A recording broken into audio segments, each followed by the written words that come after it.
All right, Lee Zeldin, right now, the Republican candidate for governor in New York, is ripping bail laws in the state right now after an attacker had come pretty close to doing potentially major harm to him. He had this, it almost looks like a cat ears weapon, very sharp ears, almost like knives, that he got so close to the gubernatorial candidate.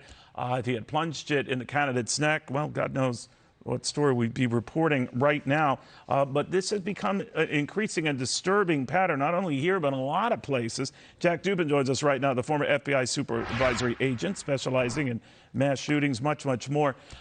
Jack, I was not meaning to conflate the attack on Dave Chappelle, the comedian from an audience member who just jumped up on the stage, again, could have done horrible stuff, or very different case in Japan where the former Prime Minister Abe was attacked from behind, caught everyone off guard. He was killed.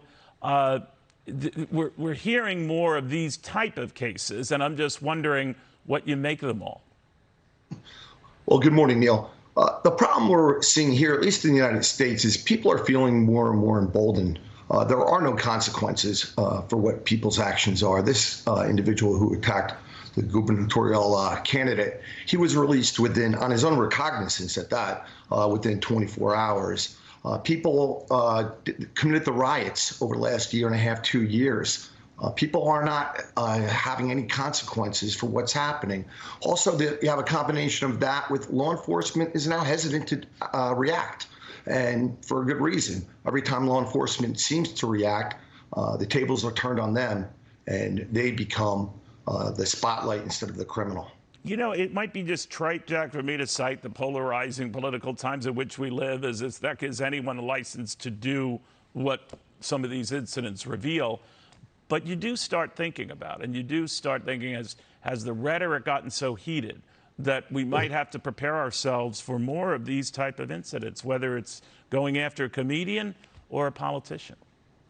Well, you're correct. And unfortunately, there are people that are in the spotlight, whether they be politicians or entertainers, that actually condone, this type of behavior. And people, again, hear that from people they admire or look up to or support, and then they turn around and they act. We've heard that in the past, especially from certain politicians that have condoned violence if you see something and go after people, whether it be in a restaurant or in a public venue.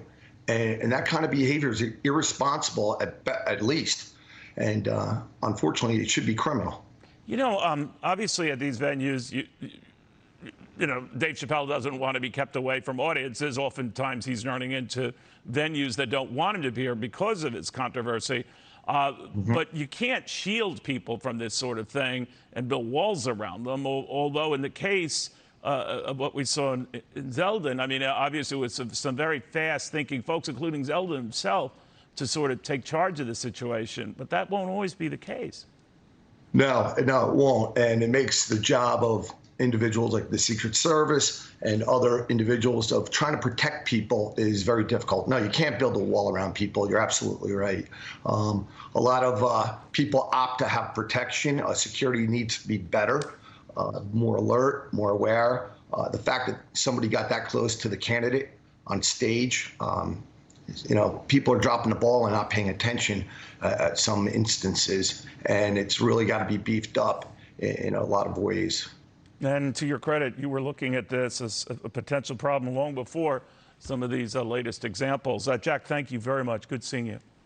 Good seeing you, Neil. All right, Jack. Jupin. A lot of people do not like testifying to congressional committees. And in the past, oftentimes